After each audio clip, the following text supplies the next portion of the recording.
Hello, and welcome back to the JRB podcast with myself, Ryan Levine, joined here with Jeff Jones and Bohdan Temnick.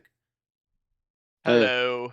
Yeah, so we just got back from our double event weekend of YCS Mexico City and Which I hope to never do again. and YCS Las Vegas. It has been a while since I've done back-to-back events. I know a lot of people now do them all the time. When I did them in 2018, it was super rare and like not a thing people did, and I have not really done them since then. But yeah, it was exhausting, which is weird to say for like what is essentially a vacation, but it was a lot.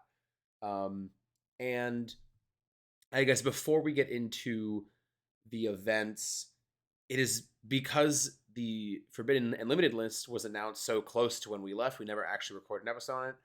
I think now it's been long enough. We don't really have to analyze it or give our opinions. We've already had an event with it, but they pretty much eviscerated tier elements, which is what we said multiple times we think needed to happen. Then they banned Barrier Statue, Elf, and Scythe, which are also three cards that we've said multiple times should probably not exist. So yeah, great. I don't think we really have to go over it much more, but on the record, we've now I think discussed it for 5 seconds. just really quickly, I think Mhm. the elf hit is so relevant to everything because Yes. like Yes. in Japan, so many combos get opened up because elf exists, and like now you look at those combo videos and they are just like non-existent for us. So it'll be interesting to see what happens when new stuff comes out and it's just like, oh yeah, this combo requires exactly elf in this exact spot, and now it doesn't exist, and your deck is terrible.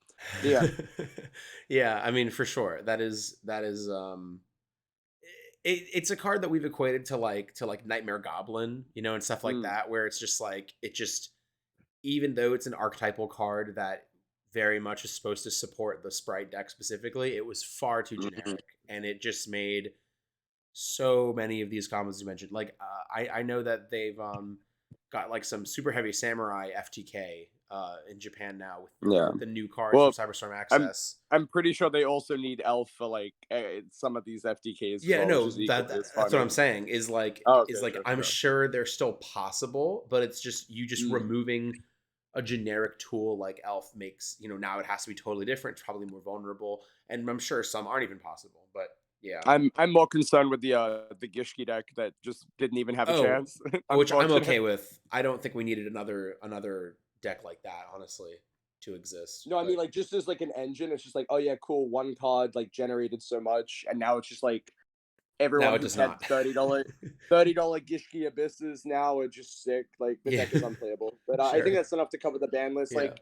we've had an event afterwards. We've seen the fallout, but we can probably get into Mexico now. Ryan, do you wanna preface it with your experience leading up to Vegas and how much you hate yourself? Right. So, um,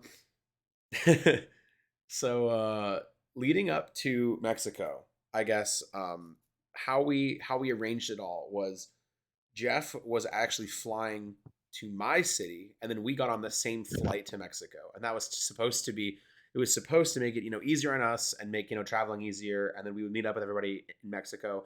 And our flights were maybe like an hour behind yours and Jesse's, right? So we ended up meeting up Mm. there. But on Monday, I go to enter my information in my app for my airline. Um, my passport expired in December, and I renewed it. Like I did everything, and I got it back. It takes about 9 weeks to get your passport back after you mail it in to renew, and I got it back. I want to say less than a week prior, and I start putting in the information. I noticed some stuff on the physical passport is actually like printed wrong, and I freak out. And Bowden's like, that doesn't matter. Like, and then we look it up, and it doesn't matter for most of it. And then I put it in my airline app, and it just says your passport is not valid. And I'm like, well, it's Monday. That is not good. So I I also want to point call. out, as this happens to Ryan, I am sitting in the passport office in my hometown getting my passport for the first time. Yeah. And as Yes. I'm waiting in line, I get a text message to our chat. I'm a fucking idiot. Yeah. And I'm like, oh Well, my what God. about my one where I am packing for a flight the next day? Yeah. Yeah. Okay. So In all the information, there's a number to call, because there's I believe it's called like the National Passport Agency, or yeah, something like that. And I call them and I talk to like infinite different people, and they're like, well, if it's not working, then you have to come in and get it renewed. I'm like, okay, great. Or so you do it in person, and they have systems set up to get emergency passports or like short notice passports. Which is what I did. Yeah, which is what Jeff did, but he scheduled it earlier. Like he did not schedule it that day. Like maybe a week and a half or 2 weeks earlier. Right. Yeah, you have to scheduled do to it be with there. it has to be within 2 weeks. So I Yes. actually Yeah. booked Mexico 2 weeks beforehand, Yeah. and then they were like, okay, since it's within 2 weeks, you can come in for an appointment. Yeah. But these appointments very often are booked, and they are very far out from each other if you don't get them like as soon as possible. Yeah. So I call, and the first person I talk to, I explain this situation, and they go, okay, like they take my information down. I literally hear them typing. I literally hear them typing it into something, and then he tells me, okay, like we can get you an appointment. Like I'll transfer you to the person that does that. And I went, great. And they transfer me to somebody, and then they ask me for the exact same information, and I go, well, I just gave this person that information, so surely when I do it again, it'll work out. So I give them my information again, and then she tells me there are no appointments. Like you cannot. And I was like, well, that is not what the first person told me, but I guess that's fine. So then I asked, okay, if I change the parameters, like maybe I get one like the next day or see what happens. And then she's like, nope, if you want to change the parameters, you have to call back. So I have to call them back. And then over the course of like 3 hours, I think I talked to like 6 different people. At this point, I've told Bohdan and Jeff, I don't think I can go. That I'm actually getting like, I'm dumb. I did something wrong, apparently, and none of this is getting anywhere. Eventually, Calvin helps me find. So every time I called back, they kept telling me like there are no appointments within 900 miles of your residence, and I kept telling them, I will go anywhere. It does not matter. I will go literally anywhere in the United States. I'll go anywhere in the country to get this done on literally 24 hours notice. I do not care. And it was not until the 7th person that what I said they understood. So Calvin found me an appointment. So our flight left on Thursday, and he found an appointment in Houston, Texas, Wednesday morning. I live right outside of DC, which is on the East Coast. So Tuesday night, I took a flight to Texas, to get a new passport for my Wednesday morning appointment. And thankfully for all of us, we have a very good friend there who lives in Houston. He just moved there a little while ago, and it turned out he lived a less than 10-minute walk from the passport agency. So that worked out very well. People know who Nishad is. Nishad is. You also Yeah, just yeah. teamed with him this week. We also, yeah. So Nishad, who we teamed with in Vegas, I know. Oh yeah. Check out Seabass on, or Hedge Fund on TCG Player, etc. He's Todd good. Overflow Yes, on Instagram. literally.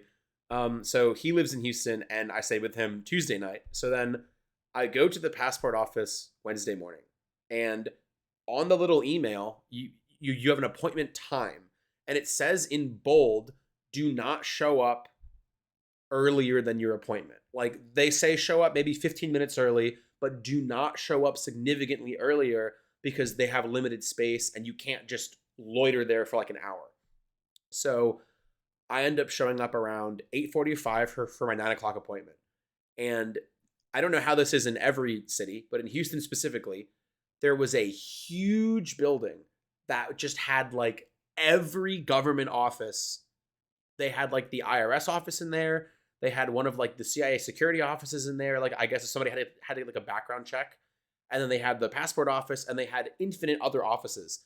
There was a line of like 300 people to get in, and I was like, well, I hope I don't miss my appointment. So now I'm sitting here sick. I'm like, I just flew literally across the country to get this, and then I waited in line. There were like 300 people funneling through one metal detector, one, and it took me almost an hour. Actually, I think it took me over an hour, right? Because I didn't get in over an hour. Yeah, I because didn't get into like 9:50. Ryan sent a second message to our group chat saying, "I don't think this is going to happen. I'm going to miss my appointment, and I'm not going to get my thing. We're all fucked." Yes. So I get I in. was on a plane while this was happening. I was So asleep. so I don't get to the physical office until like 9:50.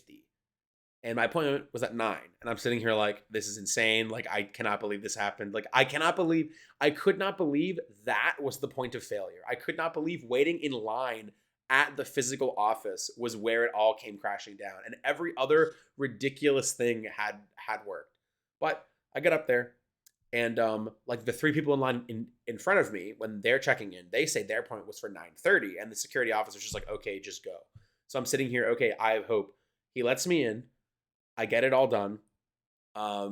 And like it just pretty much just worked. And I was shocked that I was allowed in 50 minutes late, but whatever. I guess it's very regular for them, because if I was in that line, I'm sure literally everyone else that had an appointment for my time was in that line also. But yeah, so I got my last minute passport somehow, then flew back to Virginia that night. So I was in Houston for less than 24 hours. Then Jeff and I flew to Mexico Thursday and met up with Jesse and Bohdan. And then then it somehow all worked out. Like, now that it's been 2 weeks and I'm like thinking back on it, it's like doesn't even seem that ridiculous. But at the time, it was like I could not believe that I went to Texas to get a new passport a day before I left. Like, that was just, I feel like everyone that we talked to was just like, nah, I'm just staying home there. Like, I'm just taking the L. I'm like, well, if it was a single event, 100%, I would have just gone, that sucks. I'm not going. But because it was a team event and you both like literally couldn't play if I didn't go, I felt like I actually had to just get it done, which We fucking hated you. yeah, I know. We were so tilted. But we all, No, but we all got there. no. Bowden and I both said it was like very surreal, and Bowden messaged me. He's like, "I'm not even mad," and I'm like, I'm sitting there in the fucking government office getting my passport, and I'm like, I'm not even mad either. I'm just like disassociating from the situation, and it doesn't even feel like real. I wasn't even a bit like not even close to being upset that Ryan had just fucked up and was potentially ruining our weekend. It was just kind of like whatever. I don't know why, but I think Ryan was more upset because he felt like he was letting us down, and I was like, whatever. I just don't care. Then it all worked out. We had somehow. accepted our fate. Yeah, and then we got. Then I reversed fate. I know. Yeah, then they got fourth. Maybe we shouldn't have gone, right? Yeah. So, it. I guess we don't need to talk about our tournament for Mexico City that much, because it was in the previous ban list. But like very briefly, Jeff, you've posted the list on Twitter and Facebook, I believe. So if anybody wants to see the list, I like to think that it was inspiration for Vegas weekend. If Jeff didn't post it, maybe we would have had some secrets. But I think a lot of it was just going to end up being public anyway, because they were very obvious cards. But I agree. Also, shout out to Ryan playing against Dom. So this is really funny, and I need to put this in the ether. But Dom was very sold on a Flunderies deck with no extra deck, and he just goes, "Boys, it's crazy. You don't have an extra deck. They can't lock 5 zones." This is my Dom voice, by the way. Yes. And I said, Dom, that sounds hilarious. Your opponent will summon Diablosis. You will not have an extra deck. They will not realize you don't have an extra deck, and they will be sick. And apparently, I was passed out on the couch, and Ryan just destroyed Dom with his Kashtira deck, and he didn't have to lock zones at all. And Dom was just like, "Oh shit, maybe Kashtira is the truth." And here we are now in a timeline where Dom is a 2-time 3v3 YCS champion with Kashtira, which I think is incredibly funny. So but, Steve was so it was just me. It was me and Dom playing, and then Steve was asleep on the bed, and you were asleep on the couch somehow. Yep. And then we played. Yes, we slept on the couch. Yeah, I think we played like 7 games, and he won once. No, it was that because at one point Jesse and I came in and were watching. Oh, I forgot you guys came in. I forgot that happened too. And then Jesse left, and then I stayed for a little while longer, and then I just kept laughing because of how much Dom just could not win. And the games he did win were like he had to work very hard. Yeah, I think that was what pushed him over the edge to be like, okay, maybe this deck isn't good. It's just like, even when he like, because the disadvantage of not having an extra deck was like you don't have prosperity or extravagance or anything like that, right? So your Yeah, so a lot of consistency is times, like pretty yeah, he was reduced. just drawing like not good hands. And then when he did draw good hands and it would like barely be enough, he's like, okay, this deck is not like this deck is not good. But yeah, Do you guys want to quickly brush over like our experiences in Mexico? I had fun.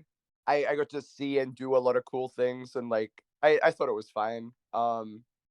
Did anyone have any other comments? Like I thought the language barrier would be a lot more difficult, but it was fine. Like yeah. that was the What interesting part, what I guess. most teams did that I was like, oh, that like makes a lot of That makes sense sense, is and it was cool. Yeah. they generally put the player that spoke the most English in the middle.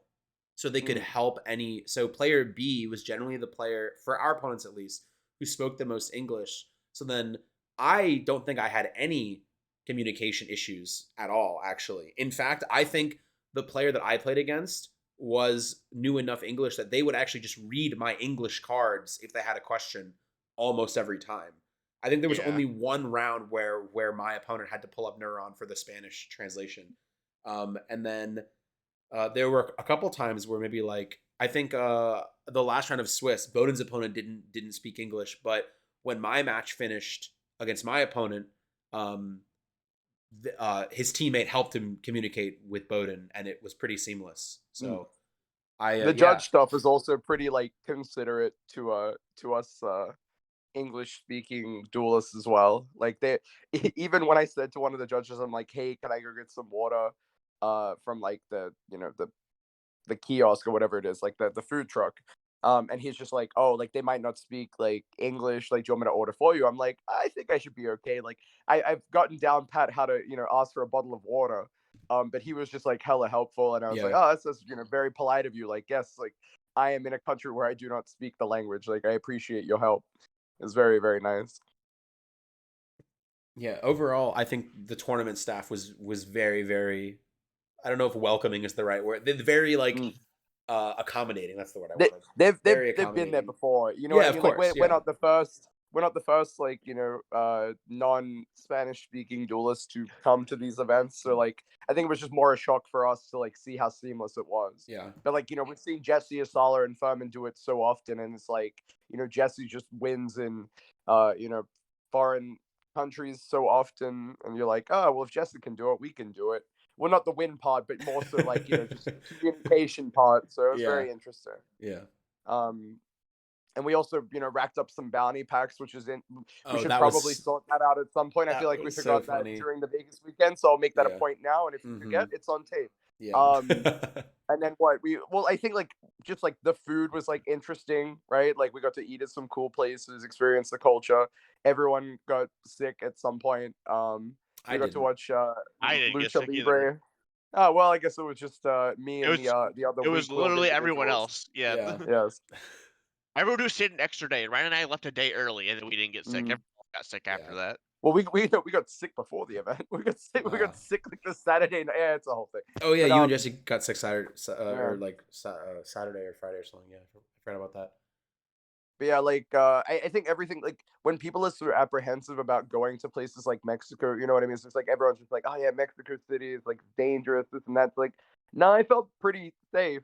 I'm not gonna lie. Like I like did not look for any trouble, and it did not find me. And you know what? Like random white dude like myself can survive in Mexico City, then so can you if you're Yeah. listening and want to go travel to a YCS in Mexico. Yeah. But yeah. Overall, I think just the fact that it was like back-to-back weekends and when I'm Mm. like unpacking it all, I'm like, man, I'm so exhausted is probably Mm-hmm. souring my experience a little bit of just like maybe if I had like not had the back-to-back events and I would have like stayed one more Well, day or something, like maybe I would have had like more what to Well, if I it was I experience. think also there that are you didn't have to actually get your passport, Yeah, oh, right? that Like I think too. that was more stressful too. Yeah, that one too. so on top of that, I think there's like a couple things that like might sour our experience and might make it think. Well, there's nothing to do with Mexico itself. One, it's the Yeah. traveling thing. Yeah. Two, it's the fact that we got fourth. Ugh. Um, Mm. at Yeah. third, it's the fact that the event that we were playing in, we knew didn't really matter because we already knew there was a ban list, and we'd rather spend that time working towards a new ban list, right? It Yeah. just felt like kind of like, well, this is just an event where like we're here because we fucking booked it, but it feels pointless because Because it's old next week, format. because we originally booked it because we thought it would be fun to play. We were like, oh, there's a team event in Mexico a week before the team event in Vegas. Like we can just Well, play we both and it also will had be fun. Nishad on our We team also as had well, Nishad. right? Yeah, Nishad was supposed to go to Yes. Mexico, and then he dropped out long before I made us think we weren't going. Mhm. And I don't even remember how we convinced Jeff to go. It was just I don't know, but we did. Bowden It's said it whatever. ironically, and I was actually considering it. I not considering it, but I had thought about what it would be like to go play in Mexico with the Kashtira cards because I like the Kashtira Mm. cards. Yeah, And then because it'd be the first time you got to play them, usually you're at kind of an advantage because not a lot of people sit there and play for long periods of time before an event Mm. with new cards. So I was like, oh, maybe they just give us an advantage. And then Max was like, if you want to go, just go. And I was like, okay. I was nervous about it because I'd never been. It's my first time out of the country outside of Canada, basically. So I was nervous about that. But then, yeah, like Bowden said, everything was fine, and I signed more cards and took more pictures than I have at any American YCS ever. So, yeah. Yeah. A lot of people came up and were like, Jeff, I'm so happy you finally came to South America. And then Jeff had a chat and Well, signed a card Central and America, everyone's but Central. yeah. Yes, Yes. Yes. yes, you are right.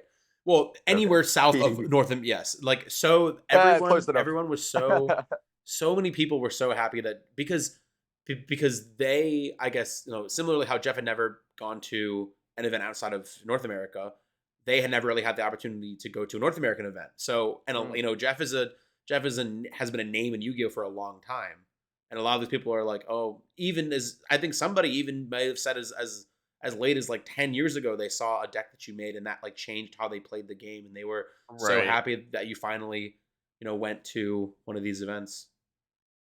Like it was a lot of I people. It was a too lot of I people. too signed some cards, and someone said Altergeist was their favorite deck, but that's a different story. Um, I think so. This is something I want to touch on real quick as well. I think when you have two events on the same weekend, which they had France, we don't really have to like go too much over France. That format is done. But you have like this big disparity in terms of like knowing what was happening in both event, because I feel like usually when two events overlap, it's either a special event, whether it be the 200 250 or so, obviously like those milestone events, whether on the same weekend, or you have like it's going to be in Latin America, and then it's just going to be in like Europe or something. Like there's just going to be that very blatant overlap. And the big downside, I think, is that there's very little coverage. Well, little if any at all, compared to Europe, which has a stream. And I think that's like not like discouraging, but it would be nice to like see even just some written coverage for the Latin American events. And I know they've had it before. And I think especially with Photon Hypernova being the fresh set, it would have been interesting to see like maybe what could, because we didn't really even get to see like what a lot of the teams were playing like in terms of Kashtira, like if there was anything interesting. I feel like for us it was different. Like we just saw the people that we played against. We're not actively like this guy's playing this cool deck, and like I feel like maybe some inspiration was left in Mexico City that could have been transferred to Vegas, but who's to say without any coverage, like kind of kind of a dud. But I think yeah, Konami maybe should just make sure that every event has ample coverage, because then it makes the experience a bit more livelier. Who won in Mexico City. I think some people are just like, oh, Jesse won an event in like uh I'm trying to think which event that only had written coverage and no feature matches or anything. And someone's just like, I didn't know Jesse won that one. It's like, yeah, you don't, because it's on the Konami blog and they had Yeah. one photo of him holding up like the belt or like the trophy or something. It's like, Yeah, of exactly. course you don't know. Like no one knows. Yes, But literally yeah. nobody except us. Yeah, literally nobody Hmm. except the people Jesse told knows. Yes. When oh, Jesse, you got another trophy? He's like, yeah, it's Jesse some in messaged light. group chat, Throws it in the I bag. won, lol. And then Yes, and then we don't speak of it literally. again. Yeah. Oh my Or goodness. Asala messages, yeah, I think Jesse wins. We're like, oh, cool. and that's Oh it, yeah, right? getting like the live coverage through Facebook Messenger is always nice. Just someone typing it to us. It's like, well, Jesse looks like he's gonna win. Oh, he won. Cool. It's like, yeah, I guess so. I love those Absolutely. ones. Yeah, so I guess we can transition. So overall, I'd say I did have a good experience in Mexico City. It was also my first. Well, it wasn't my first non-North American event because obviously I've been to Australia a few times, but it was my first Central American event, and I enjoyed it. I'm glad that it was a team event. I think it would have. I think I would have had a worse time, or maybe it would have been more intimidating if it wasn't a team event. Mm. Um, and maybe as I said, it's the back-to-back weekend experience that's like kind of souring it, of just like I'm sitting here now, I've been home for a day and I am still absolutely exhausted, and the last thing I want to think about is going to another event. So I'm sitting here thinking like I don't think I would go to a solo Central or Latin American event again, just because like I'm sitting here now and how exhausted I am. But that's probably just the back-to-back weekends it's talking, and maybe as it gets closer, I definitely am not going to Lima in March. That's only 2 weeks away, and there's no way that I will be able to. There's no way I can justify that. But maybe Yes, sometime in the I future. have to play my Battle Spirit Saga Yeah. trademark tournament Yeah. anyway. Yeah. But Please if there's sponsor an me. if there's another Yeah. 3v3 in a Central or Latin American territory, like I'd probably Mm. be open to discussing going. Like it was fun. Yeah, like you said, like a lot of the pressure is just like off you, and the language barrier can be mitigated by having three matches and three people essentially just like helping you navigate it, right? Like you're less intimidated of like 1v1, he said, she said, what have you. Yeah. And I think that's just like a lot of the benefit that comes from a 3v3. But I would be welcome to playing, like an individual event. I felt like a lot of my games weren't like we said, like there was no real issue. So if it translates to a, like just a normal YCS, I'd be more than welcome to it. It'd be just nice to see some new places. Could be cool. But yeah, like you said, too much travel. Ugh. If I already have to travel 14 hours to get to just to LA, so if I have to travel, another 10, it's like it's got to be worth it for me. But Yeah. For sure. Yeah. So I guess now we transition into Vegas. So this was the new format, right? And it was like mhm. we had less time than we would have liked to. So it was playing Mexico right before Vegas was weird for us, I think, because I feel like Jeff and I probably had an advantage in terms of experience playing Kashtira Mm. because we Yes. played a whole tournament with it when other people did not have that opportunity. However, it also colored our experience a little bit differently because we were playing in it, against a different format. We our deck was Mm. very heavily teched against Tier Elements because that was the deck that we expected to see, and then we really just had to look at our deck and be like, okay, there's no Tier Elements, so like 6 of our main deck slots are just completely changed, and then like However, I do want to point out that we both kind of said, I think we just cut these cards that are good against tier and add these other cards, and that's literally exactly that what is we what we ended up know. doing. As I'm saying, is like Mm. is like we were just like if we just cut these and put in other cards, but I think we yeah, so it was very obvious that that was the changes we had to make. I don't think it was obvious what cards we had to put in Well, for it was those just so changes. undefined, right? Like we, Yeah. like the gap is so short, and I think this is the other funny thing that people have talked about the last couple times. Dueling Book has that really arbitrary, like we will not put the ban list up until it is legal, and it's just like why you are already infringing on Konami IP. Just make it legal a week before. Everyone will appreciate you a lot more. Who gives a shit? And like I think that would definitely uh either fix or create issue with events that happen the week of a list becoming legal, right? Like that's like the big thing, and that's what we had with Vegas. Like imagine Dueling Book letting people play new list rated. You have the grinders, and you get all of that information, all that knowledge in such a short period of time, instead of just like you get 2 days worth of like YGO scope knowledge, which I think Jeff was referencing every single time. He's just like, these are the numbers, and I'm just like, do we have enough? It's like, maybe. That was so like I don't really play on Dueling Book anymore. Like Mm. I haven't in many years, honestly. But wide scope is something I do kind of enjoy. I I like just like checking out every once in a while. And one thing that actually kind of convinced me that like maybe Kashtira is like a lot better than the other decks that I thought is I was looking at the win rate of these decks, and like the win rate really only matters when you take into context the play rate as well.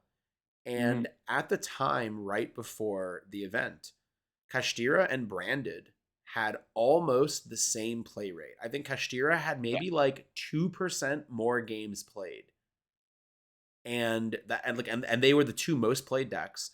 And Kashtira's win rate was like 12% higher than It Branded. I was was like, way whoa. higher. Yeah, I was like, whoa. it was like 50 something percent to 60 something percent. I believe it was like 52 or 53 to like 64 or something. Now I think it's that's what it is right now. Is actually so Branded I'm on actually Dueling check, Book has a like 20 more played rate than Kashtira, and the played rate and the win rate is 64% for Kashtira and 53% for Branded. Yeah. I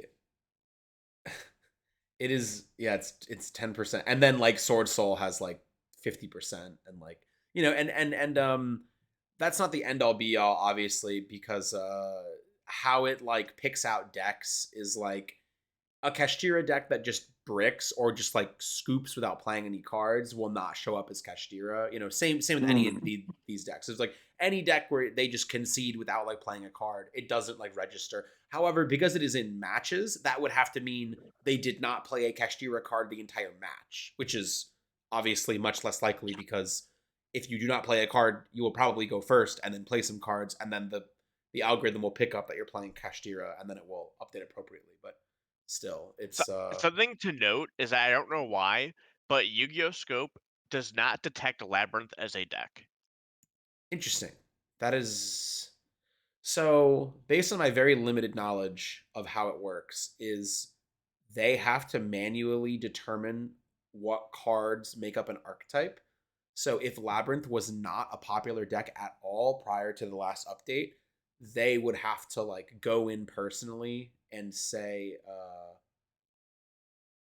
like like Labyrinth cards make a deck, whatever, like, because then there are some of these hybrid decks where it's like, Sword Soul Tenyi. It's like they have to manually put that in. But I've not heard how their systems work in quite a while, so I could be out of date with that information. But I'm actually on the page right now. It says if you want to suggest changes to deck I text, was then just message him on reading that, Discord. yeah. Yeah. So maybe, yeah, that is interesting. I'm gonna check one thing real quick. Is the play rate Lady Labyrinth of the Silver Castle? Yeah, you can What is look at the on the single card? match So it's cards. 5,000. It's on the second page, and it's like very high on the second page. So you can go to match cards and then just type in lab, and then it so like Lady Labyrinth is 5,000 games played, 56 with a 56% win rate. Which, when you compare it to Kashtira, like Kashtira Fenrir, so Fenrir has much higher play than Unicorn, because Fenrir can be played in multiple decks. Like so if it looks like Lady Labyrinth of the Silver Castle has been summoned half as many times as Unicorn. So Labyrinth probably has a pretty good representation that just isn't picked up on the deck algorithm yet. So that could be interesting when that gets added, to see if that actually changes anything, or if that actually like skews how we look at this format. But this is all like, take it with a grain of salt. It's not a perfect system, but it is information that it could be somewhat useful if you look at it through the right lens. But yeah, I would say like in the deck that we ended up playing. So Bohdan and Nishad and I made a deck profile. I believe it's on Bordel's channel, so you can check that out. It is. It's pretty thorough, actually. Like I guess I was fueled by rage, having just lost in top 16, that I was like, I will make sure everybody knows the secrets of Kashtira. Like I will, whatever. But Jeff teamed with Mike Albanese and Max, and Mike and Jeff played. Did you guys end up playing the same deck exactly, even the side deck, So or just the main deck? all 5 of us played the same exact deck. Okay. Yeah, so we all play the same deck, so that's out there. Also, so Jeff has the Mexico City list on Facebook. I posted the Vegas list on Facebook and maybe on Twitter. I actually don't remember. I posted on Twitter. If I haven't, it was on Twitter as well. It was on Twitter as well. Okay, it might have actually just also ended up on Instagram. You might have clicked the button.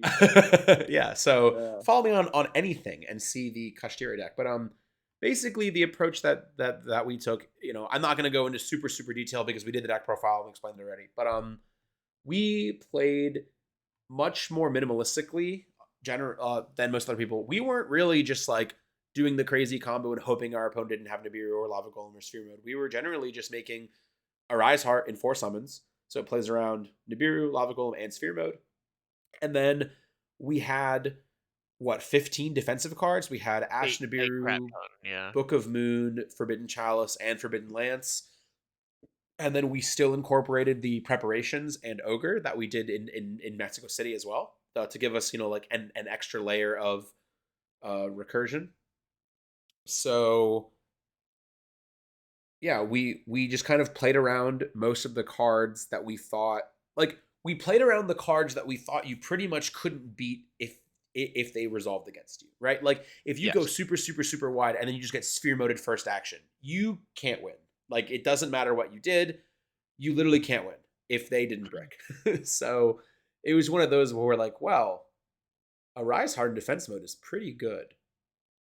That is Dryden and Macrocosmos and more, because sometimes you prosperity. Oh, and then because this was our approach, we adjusted the extra deck to have like the pretty greedy like prosperity targets, where it was like Garura, Natis, Goliath. Garura was probably the most relevant one, honestly, where you attach it under a Rise Heart, and then if they kill your Arise Heart, you draw a card. So then you actually just recur even more resources. Because one thing this deck is actually very good at doing is, if they clear your board, that means you are free to summon Unicorn and Fenrir, assuming you still have copies of them left. So Garura drawing extra cards really helps you to make sure that you will have some follow-up. And I know Jeff's experience didn't go as well as ours did. No, but basically, however we talked about how things should go, all those things that we talked about when theorizing how things should work out worked for Bohdan, Ryan, Nishad, and the exact opposite happened to me. Yes, it was like So like for you were them, just like bricking on like multiple like hand like traps, and it was Nibiru like and stuff yeah. like that. Yeah. So like like I mean, that Nibiru kind of was happened like to the me in best card for Mexico. him. Like in Mexico, I bricked on all the defensive cards quite a few times. And like, there's like, we were playing the max amount of engine you really can. Like, unfortunately, it just happens, right? Like in top 4, I just passed, like that sucks. And it was also just funny because like we talked about how Mike was like, yeah, Nibiru was just the best card, and then you guys were like, yeah, Nibiru was broken, Nibiru and was then so good. and then for me, I would draw like 2 of them and a Fenrir, and would be like Fenrir like guy pass, and then my opponent would just kill me with like 4 summons or something like that. Yeah. Or like what would happen even more is that like I would win the die roll and make like a mediocre play, and Mike would lose the die roll and Nibiru his opponent, and then my opponent knew I was playing Nibiru probably, and then played around it. Yeah. So it was just a very unfortunate way the event turned out, but Yeah. it happened. Overall, I think our deck was actually pretty good though. Like, I think like, I think the approach is definitely yes, yeah. I think the the best approach, compared to everyone, yeah. honestly. I think so Lance performed worse this weekend than it did in Mexico, which was Right? expected. Which do you think that's expected? I Well, kind of expected it to be better because I expected more people to be on Book of Eclipse and Book of Moon. Lance, I think Lance did do that in Mexico City, but it was also incredible against the tier element trap cards. So because those were no longer really in the meta. I mean, so don't get me wrong, I think like Lance was still like a good card for me. Like Lance swung a lot of games in my favor. And it's definitely still a card like I don't regret putting it in my deck. I just think without all the tier element decks, like I never had that opportunity of like summon unicorn into your board, they flip meta noise, I lance my unicorn, and I win instantly. That didn't really happen anymore. Now it was just like a Rise Heart in defense mode, set a lance, and then like my opponent tries to tactics take it, and then I lance, and they're like, oh, like that was pretty good.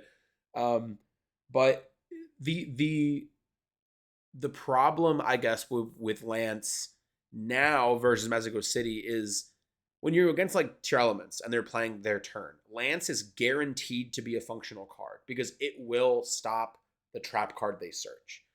When you play the mirror, if they just happened to only draw engine, then your lance doesn't do anything. So it is less consistent than I think it was last week in that matchup. There were still a number of decks that I felt like I could almost conceive siding out Lance in the mirror, but at the same time, everyone's gonna have Eclipse and Book of Moon and stuff, so I still kept it in most of the time. But I only against some I really weird decks did I side it out actually. yeah, no, I agree. I also think that like cards like Infinite Impermanence is the second most played card outside Yeah, of Ash we did Blossom. not play it. I think that card's terrible, but And I wish that I did play it. I yeah, still think that instead of card is good. Nibiru or instead of Is something else. instead of Nibiru, yeah. Um, but that was just me from my experience. I could just be biased because of how everything went. Whereas Yeah, I think I would have won games where I had infinite permanents in my hand over the Nibiru, but that's either here nor there. yeah, But as long as we talk about like Forbidden Lance, something I think that Forbidden Lance will also become better going forward, at least in the immediate future, because I think soon to be, I think the second most popular deck will be the Labyrinth deck, and yes, that card kind of blanks a lot of their most powerful cards. So it lets you yeah, play around skill drain, it lets you play around the pop traps and the removal traps and all that. Um, and it's something that you can like main deck that doesn't feel as bad in other matchups compared to like maining Cosmic Cyclone or something, which is another card that we talked about maining at one point. yeah. So I actually my one loss in Swiss was to Walter Jewell, and he had Cosmic in his side deck. I talked to him after the event, and I believe he said it was in his side deck, and he cosmic my field spell game 3, and it like bricked my whole hand because my hand had like Econ and Chalice, and I was like, whoa, these don't deal with Cosmic Cyclone, you know? Yes. Like, and then he was saying that Cosmic performed very well for him as well because Cosmic on Birth is just very good. Birth is the card that I think Birth is the card that like I look at some of these like Japanese deck lists and they're only playing 2 Birth because it bricks or whatever. And I'm like, Birth is just the best card in this deck. Like Yes. I just it is so good. It is the And only way that you have any recursion. And if it if it is gets it is passed better back than to you, Theosis. I don't care. It is better than Theosis. it is a lot better.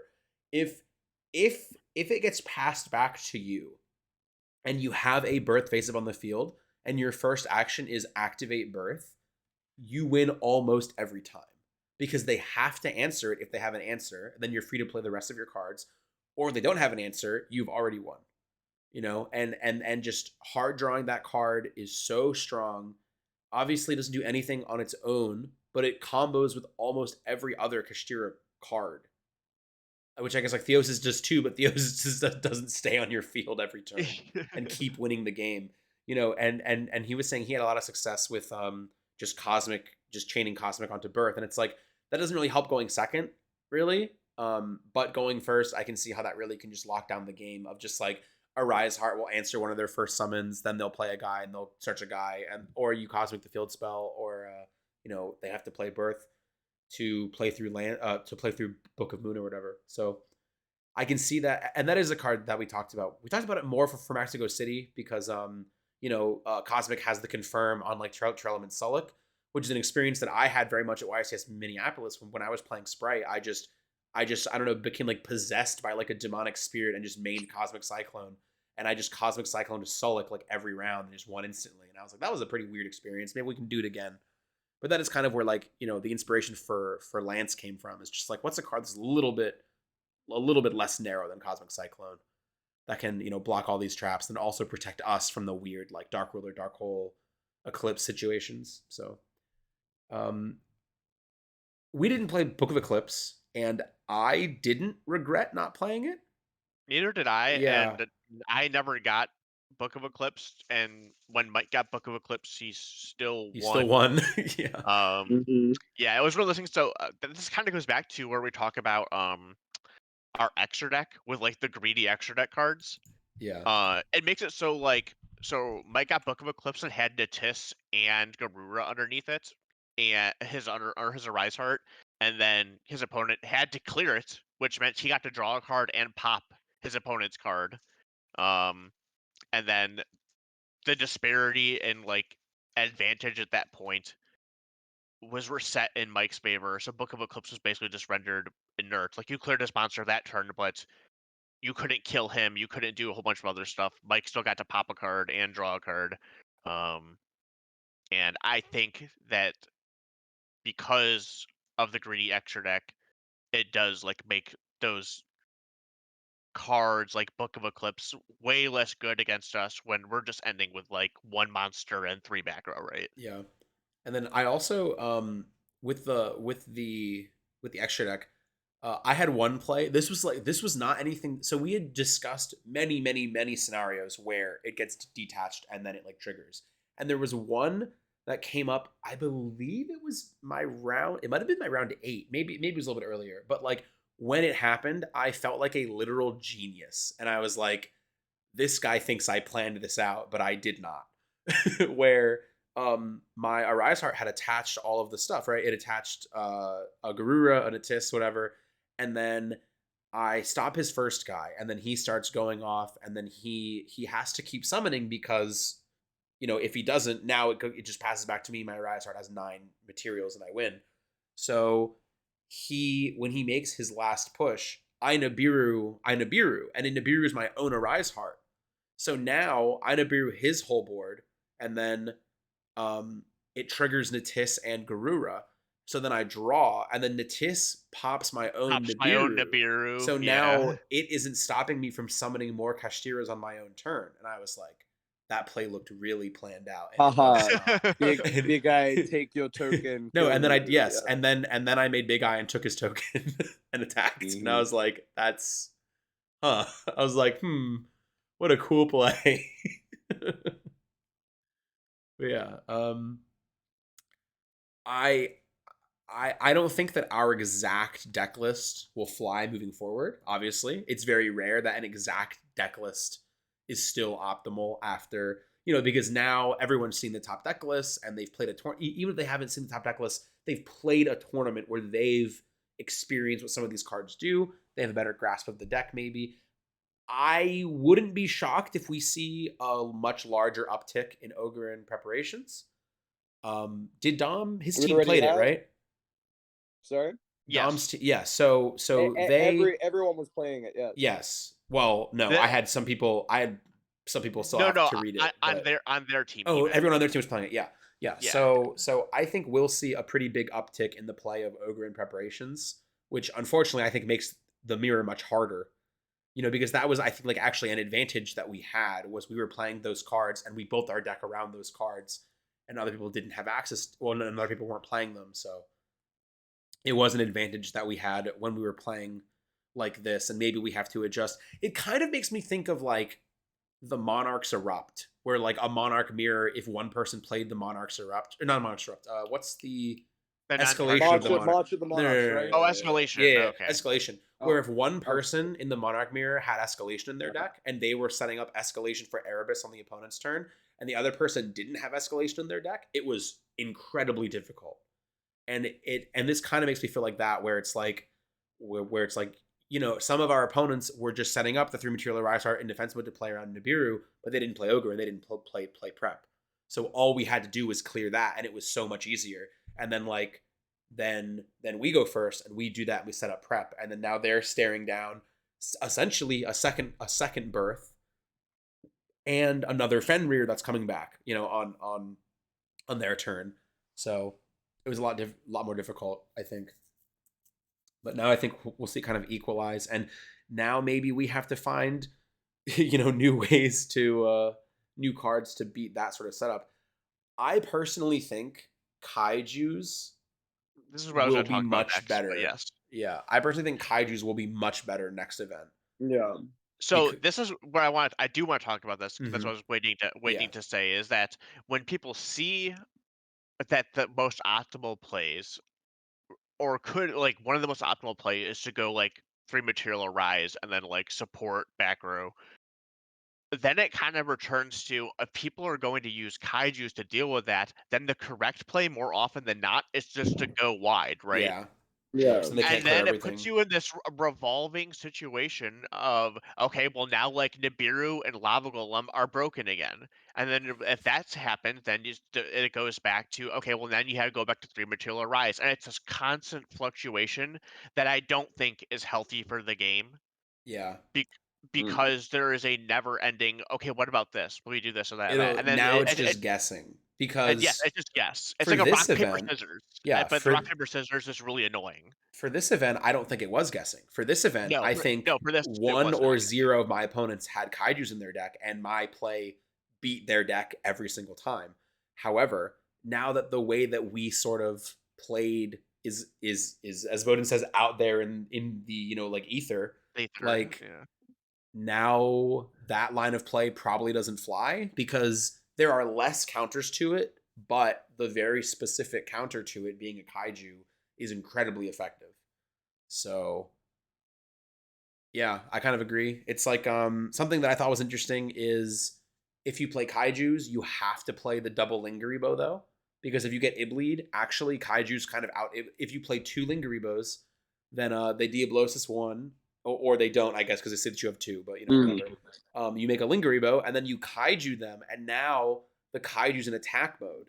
So now the Lingaribo can crash, and then you can start playing main phase two, which I think actually matters Yeah. a lot. It actually gives you a way to consistently clear the Ibli. Oh so no, for sure. So like when I was like tanking on that though, I was like, well, if you can do the double Era play, maybe you go for the double Diablosis line. Like how wide do you have to go? Do you even have to end on a Rise Hot? How ignorant can you sort of space it out? yeah, And you play like the Small World Ibli package like game one, and then just hope that you resolve combo every time. Where it's just like your hand is either a combination of Ibli 3-card combo to rip 2 and then lock 5. I'm pretty sure it's rip 2 lock 5, right? Or something like that. for what Or for you the like have Diablosis combo, Small World. you Yeah, have to make two the double Shangri-Eras. Diablos. You have to make No, two no, no, Shangri-Eras to lock five. the double Diablosis though, right? That still won't lock five. It'll only lock one extra zone It because just the locks second 4. What Diablosis am I won't trigger to banish the top of their deck. So you do have to make two Shangri-Eras to lock five, as far as I know. Yes. Because that would be Rise Heart, Diablosis, Yeah, No, Diablo. Yeah, it's only I'm 4. trying to remember like the random combinations that we had where it would let you do it, but I think it's just like you just do it and then lock, like if you can still end a Rise on that board and then like their only play is like normal summon make Donna, then it's probably just fine, right? Like they're just gonna do that anyway. So if you can lock 4, I don't know, overthinking it. But like I think it's still like very committal. And then if you play the cards like Small World, it's probably just like I don't know. Like Jeff said, it's just like not a fun way to play Yu-Gi-Oh when this becomes the case. I really like the now we're just interactivity. guessing. Yeah, instead of like actually preparing, now we're just like, well, like, Well, there, yeah, at that then it becomes there is no preparing yeah, because Yeah, there's no way to cover all of your bases, and then so it's kind of like you before you had to pick your poison, like yeah, of how you want to approach yeah, things. You're gonna like oh well, you're gonna play against sorry, from Mexico. I'm jumping ahead. Like you can either base your deck around beating the tier mirror, or you can play cards that are bad against tier and to try and beat Kashtira. yeah, And again, so it's like, what do you do? It's just a losing battle each time, and I think yeah. that is what makes um is probably going to be one of the most unfortunate things about this format going on. Besides the fact that just locking all the zones is really not cool. Yeah, I agree. Yeah, and we have, as I mentioned earlier, we have Lima in 2 weeks, 2 or 3 weeks, and then we have the 250th, which will be obviously a huge event across 3 different territories, in just a little over a month, right? I think 30, Hmm. 36 days, 35 days, something like that. So that'll be April, Yeah. April 1st and 2nd. So we'll see. I don't think, because of what Bud was talking about earlier, where Lima doesn't really have that much coverage, I doubt any of like the tactics from Lima will really make it into like the public yeah. eye. I think it's very Well, unlikely. anyone that does well is just gonna keep it Or they'll secret, just not right? say anything. Yeah. Yeah, or they Yeah. just won't say anything. Yeah. Mm-hmm. So I feel like it really will just be like the only type of innovation will maybe come from and I don't know, people like, I guess there's some regionals before that Mhm. maybe we'll see something cool pop up from there, There are but some like again, there like a lot of these will not be covered. There will be no reason to like yeah. publicize anything. I think there might be like some of the larger opens in Europe, whether it be in Germany and the UK. Those are usually streamed and they'll have like commentary, so that's like okay. But they're like Swiss tournaments. It's just like a 400-person regional, like Yeah. USA, where it's just like, I guess you see it, but like, why Mhm. would you play your crazy deck there if you could play it at the 250? If So exactly, yeah. I agree. um, So, yeah, I think we're kind of like it seems odd to be here after one event, but because it seems weird to be like we're here after one event of a brand new ban list and a brand new set, but most of the decks people have, with the exception of Kashtira, people have just been playing these decks for months, right? Like most of them. Like Branded got a couple new tools, but for the most part, it is very similar to the deck that it's always been. People Well, have been I playing would. it I for a mean, long Labyrinth time. also just got a new card, so Yeah, that makes well, people play yes, it. yes. Labyrinth got a new card, but it just feels bad to be talking about like the format is pretty close to solved after one. I think it's also just because Kashtira had so much hype around it that everybody was talking about how to beat it and how to play it before it came out for like a month, right? So it's kind of disingenuous to say like it's been one event and it's already solved. It was not solved because of one event. It's getting closer to being solved because it is the only thing anybody has been talking about for a month and a half, right? Like literally the only thing. Right. Like everyone already stopped talking about Shizu even before the ban list just because it was pretty solved. Like there was nothing, like I guess the discourse had sort of like run its course. I guess there was nothing left for anybody. Like there were no more funny tier element tweets that Farfa can make. So now we're on. So now we're on to funny Kashtira tweets, and it's like I guess so everyone is like pretty prepared for what's going on, I suppose. But I don't know. Um, I'm probably gonna stick with Kashtira. Like it would take a lot to really bring me off this deck, but I'll definitely dabble with Labyrinth and probably not Branded. I don't have a whole lot of faith in that deck, honestly. No, I just don't like yeah. that. I just don't like that I'm not. deck too much, I to mean, be honest. I've stated multiple times how like Beer Jade's one of my favorite cards, and I love Branded, but you couldn't pay me to play that deck this format.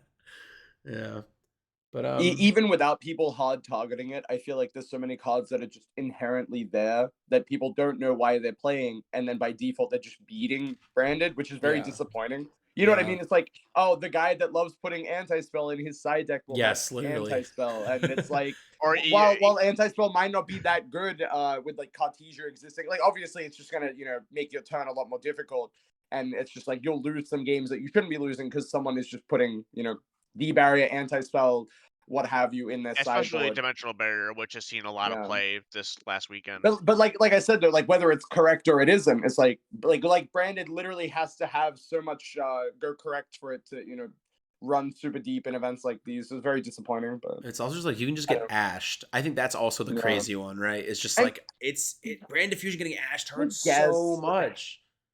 It it, I, it, I it don't. does it does hurt a lot, and this is what Jesse's problem was. He's like, you just ash and your turn ends, and it's not Yeah. quite that But simple. it's Like close.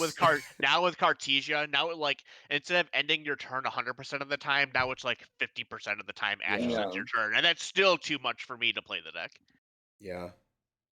It's also like the fact that it's just a deck that requires so much in engine, right? Yes, Like it's just like which so leaves you many cards, little and you room don't get the to luxury. Yeah. to use things like like Book of Eclipse and things that like Mhm. let you beat fields going second. It's very hard to use those cards in that deck 100% of the Especially time. in like a wider format where there's so many, well, not so many, but like enough good decks that can function. And it just feels like, it's an uphill battle to do what you could just be doing with the deck that just has higher card quality, that isn't getting floodgated out. That's, Kashtira, that's Labyrinth, right? It's Yeah. like small engine, large chunk of non-engine that can change as the format progresses, and like when it becomes like very not cyclical, but like back and forth in terms of how cards like their values are being determined event to event. I think that's what Branded just has, like, no benefit. Like, Branded Yeah. will have a benefit when people go, this deck doesn't exist. Let us not side deck for it. And when that happens, you have to dodge, literal bullets in Swiss. And then when you make top cut, maybe it's just going to pan out. But I'm not seeing that happen anytime soon because I think the deck is still strong enough and people will still account for it with the deck building process. So Yeah. I'm actually shocked how Brandon has not been hit a single time on our list. And in Japan, it just In keeps Japan, it's been in hit so Japan, it much. just keeps Yeah. catching strays. Like literally, it'll literally be like Brandon has seen no play. Brandon opening to 2. Okay, sure. And then it's then it's like next list. It's just like semi-limit branded fusion. Like what is happening? Like then nobody is playing this deck at all. And then randomly it'll just be like limit branded fusion. Like then we like what is going on? And then here we just have no hits at all. Like I don't know what they.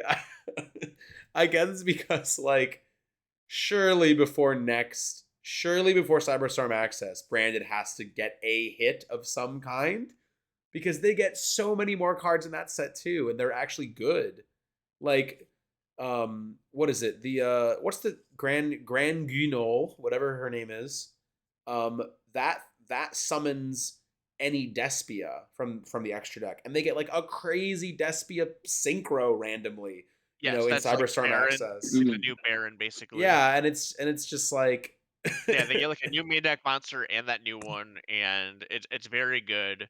And I fully expect you to be able to play branded at RWCQ, but yeah, I'm unless not they hit it expecting it. again I or don't hit think it for they the first will. time. It's I just don't think not they gonna will have either. fucking result. It's not I gonna have all the results. I agree. It probably won't get hit either. But like I just don't know. Japan just keeps hitting it. They just keep they're trying to They, take it. They're just trying to take I Aluber out.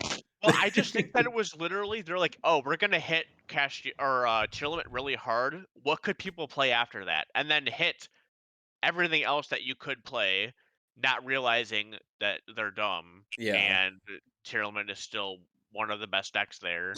Because they eviscerated every other deck. Yeah. Not only that, but they also hit the wrong cards. They hit the tier That's card. They hit the tier cards and not enough of the not the Ishizu cards. Yeah. Shizu cards. Yes. Mhm. Yeah, that is true. Which that is, I'm glad that the Ishizu cards got taken out as quickly as they did here. To be Yes, I hate honest, them so much. because we talked about when they first came out, like maybe they just get rid of Tier Element and we find some interesting Ishizu decks, and then we kept playing them and we're like, these cards are not interesting. These cards are no longer interesting. My deck has been milled a few too many times. I'm done. I'm done with this. So yeah. All right. So I guess we can wrap up this one. We've talked about this in a previous podcast, but the Trap Trick Structure deck comes out today, which is kind of Yes. exciting. Mhm. I think those cards are pretty cool. I think they're pretty cool also. Yeah. So it's funny because like I do like those cards a lot. However, I do think as far as trap decks go, they are worse than Labyrinth. I think they're worse Um, than Eldritch too, but yes, I do think they're also worse than Labyrinth. I mean, I don't know about worse than Eldritch right now, but Oh, right uh, now, I guess because of Arise Heart, Eldritch is pretty unplayable. So yeah. I will Um, agree. but um, the one thing I do think, I mean, if you were to put the like Labyrinth and Trap Tricks up against each other, I think Trap Tricks has a significant Well, they're just advantage unaffected by because trap cards. Like oh half yes, of the all their extra deck monsters they aren't affected by trap cards. However, it's worse against Kashtira simply because you if they lock all your monster zones, then your traps are not as good because your traps are also based around your monsters. Um, so it's a lot harder to win there. One thing I was thinking about was like actually just maining like the insect kaijus in the deck and stuff like that. Maybe Yeah. trying to mess around with that. Mhm. Um, but I don't know. We'll see. They're cool, but I don't think that they're anything super crazy compared to what we have right now. I think that Floodgate Trap Hole is an FTK against Kashtira. Yes, it So is. Yes. Yeah. if I go to locals and somebody saw Pack's video of opening 3 Trap Trick Structure decks and playing locals, and they Floodgate Trap Hole my Kashtira monster, I'll be very sad. That is all But that is that's all I can like say about that. whenever I see that, I just think, yeah, like I'll play my locals with like 3 trap trick structure decks, and I will verse like just literal decks that hard counter me for no reason that are on. You know what I mean? Like you verse 5 Kashtira, I would love to verse 5 Yeah. Kashtira with 3 Floodgate Trap Hole. Even 3 Bottomless Trap Hole in my deck, I feel like Yes, it's probably good. bottomless is actually really okay. So something that I think is I'm looking at the set list for the first time in like its entirety. Something that I think is so funny, and I actually like really appreciate this as for like Yu-Gi-Oh like history. Did you know Fire Hand and Ice Hand and Moral Attack are in the Trap Trick structure deck? I think that is fantastic. Yes. I think that is All right. awesome. Do you not think that? I think it's very funny. I think that is awesome. So for those of you who have not played Yu-Gi-Oh for 30 years like we all have, in 2014, one of the most played decks at the WCQs was called Hat, which was an acronym for Hand Artifact Trap Tricks, and it was a deck that played Fire Hand, Ice Hand, Sanctum with Moral Attack, and the Trap Tricks cards. Not very many of them because there were not many out at that time. It was Mermelio and Dionea. Right? And then they played Bottomless, and they played like the Trap Trick Trap Hole Nightmare, and sometimes even regular Trap Hole, just vanilla Trap Hole. But yeah, so I think that is very, very cool that they even have Thunderhand in here too. Yeah, Thunderhand. Yep. That's really funny. Yeah, I'm actually about to go to locals as soon as this is done and pick up some that's cool. starter decks. I was thinking I might do that this weekend because I do like this deck a lot. Yeah, so me too. I think that covers Super Evenly Matched. Also is a nice pickup. I think. But I hate that card. But this is just a very good structure deck in general. Yeah, it is. This is and it has Yeah, common ash. absolutely. I forgot about that. Yeah, it has common ash. This is a very good structure deck. Regeki, Harpy's Feather Yeah, Duster. Feather Duster and Regeki, a lot of good traps. Like this is actually like a very good structure deck of like if there's somebody who's trying to like get into the game, I think not only is the card quality in this structure deck very high, I think like it gives you all of the Link and Xyz for trap tricks, and like those are actually just pretty good. And they teach you like basic interactions of like, you know, like I think this is just a good way to like teach somebody the game. So yeah. One thing, last note on this, I was talking to Bohdan about this at Vegas. I was like, I had a weird shower thought like Saturday morning. Oh no. And I go, you told Billy as well. I did tell Billy, and he was like, ooh, maybe we got to do something about that. You know, but I was like, so Jeff, imagine you enter the Beware the Trap Tricks side event at a YCS, and you set your 5 trap hole trap cards, and your opponent normal summons Mermelio, and you cannot activate any of them. What do you do? What do you do? Your opponent has like, I just think the mirror must be abysmal. Yes. It must be terrible. It's got to be very, very bad because your trap holes don't work against the regular monsters, and the rest of your traps don't work against the extra deck monsters. Yes. So It seems awful. Anyways, that was my last thought. All right. So any closing thoughts from you guys? I think we covered everything, but maybe I missed something. No, it was a solid 2 weeks. Maybe would have been nice to win, but I think we did what we could have done. Yeah. Given the circumstances.